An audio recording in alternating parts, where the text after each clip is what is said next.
ظاهرګل ته خواست کوم چې په لنډو ټکو کې د خپلو خیالات اظهار وکړي. من الشیطان الرجیم بسم الله الرحمن الرحیم ایاک نعبد و ایاک نستعین. مونږ ستا عبادت کوو او تا نه مدد غواړو. زما ام پی اے صاحب خالد خان زمونږه او ستاسو ایڈوانس میر فضل امین خان زما خواږه درانه په صوفه چې کم مېلمانه ناست دي ما ته چې کم مخامخ مېلمانه دي کم چې زما د کلي کشران مشران ما ته ولاړ دي زه د ټولو د زړه نه شکریا ادا کوم او زه ما سره الفاظ نشته چې زه د دې آوازو د دې خلکو شکریا په کم الفاظو کې یاد کړم. د هغې وجه دا ده چې تاسو ته پته ده چې کلم مونږه له عزت را کړی دی نو هغه بازو را کړی دی او بیا یونین کونسل را کړی دی او بیا ورپسې یو سی را کړی دی. خو دا پرنه به زه ده ووایم چې مونږ له پورا تحصیل تنګي پی کې 62 چې کم عزت را کړ نو د هغې الفاظ ما سره نشته چې زه د هغوی شکریا ادا کړم. ځکه چې زه او زما ورور مونږ ډېر غریبانان یو خو زه ځان ته غریب نه وایم. غریب هغه چې هغه سره څوک نه د پیسو خبره نه ده، خبره د خلکو ده، خبره د انسانانو ده او خبره د هغې مشرانو ده چې درته دواګانې کوي. نو زه به د پوره که زه نومونه اخلم نو کیدی شي چې فضل امین خان ووایي چې ګینې یاره دا خو هسې اجي دا خبرې کوي. خو زه به د پوره چې کم ځای د میر الیکشن دی نو د هغه ټولو شکریا ادا کوم چې چا ما سره تعاون وکړو، چا مونږ سره ملګرتیا وکړه. خو زه نن د خپل رور دپاره نه او د ځان دپاره هم نه، دا مخکې مونږ ویلي دي څنګه چې زیاد ووې خو یو واده د ام پی اے صاحب نه مخلم او د فضل امین نه. ما فضل امین ته ویلي چې ما زه به په تو په زیاد کې فرق نه کوم او هغه مې ورسره نن ثابته کړه. د هغې وجه دا وه چې څنګه زیاد ووې د زیاد له عزت ورکړی او نن ما دله د هغې بدل خلاص کړه ما وله عزت ورکړه او انشاءالله عزت به وله تاسو اوس ورکوئ چې څنګه په چینک مخور وخلی دغسې به د فضل امین په نښه باندې مخور وخی نو بیا به زمونږ عزت برقرار وي. د دې سره سره زه دواړو ته چې کوم خبرې دي زما ام پی اے صاحب ته خواست دی چې زیاد سره چا منډه والې ده، چا ورسره ملګرتیا کړې ده. فضل امین خان ام پی اے صاحب ام این اے صاحب موجود نشته، هغه ته دې هم دا خبره ورسوي څنګه چې زیاد ووې څنګه چې زیاد ووې. زه ورته نن سوال هم کوم، ریکویسټ هم ورته کوم چې هغه کسانو به ټلیفون هم اوچتوي، د هغوی به کار هم کوي، هغوی له به عزت هم ورکوي. ځکه چې نن تاسو ته کم د عزت میلو شوی دی نو دا د هغه ورکرانو نه دی کم چې د تحریک انصاف ورکران دي، کم چې د هغې عهدهداران دي.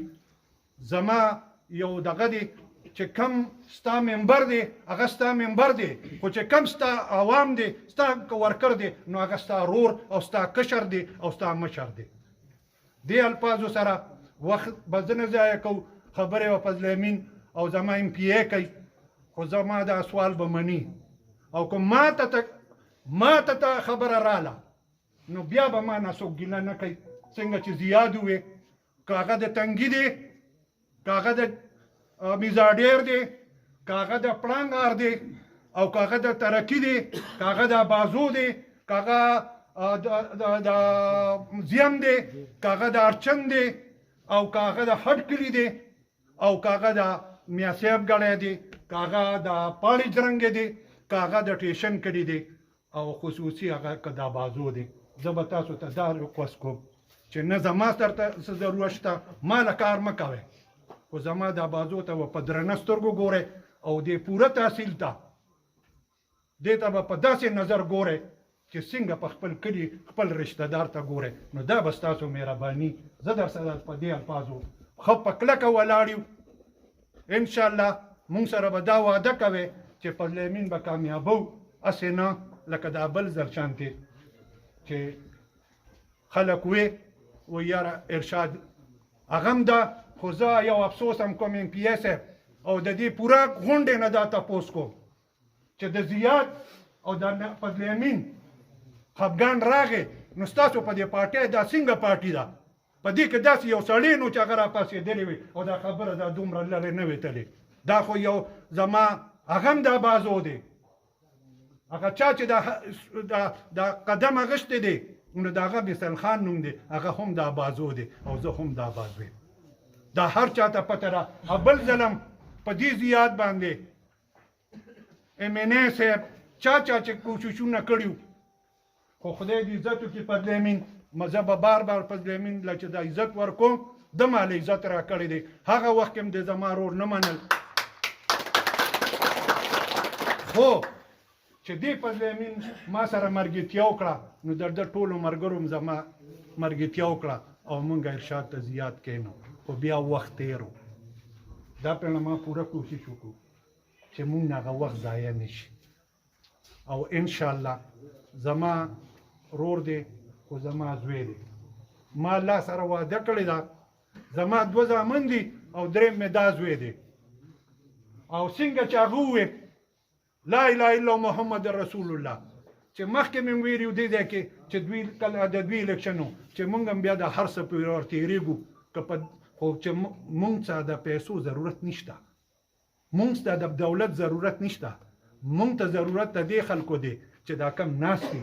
دا ام پی اس صاحب وګوره په لږ ساعت کې د ماښام نه زه اسلام آباد نه راغلی، دا ټول ستا استقبال ته ولاړ دي.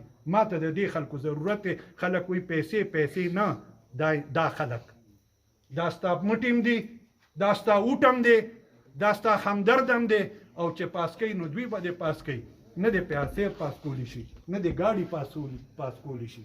نو زه د دې الفاظ سره د دې ټولو خلکو د پوره تحصیل شکریه ادا کوم.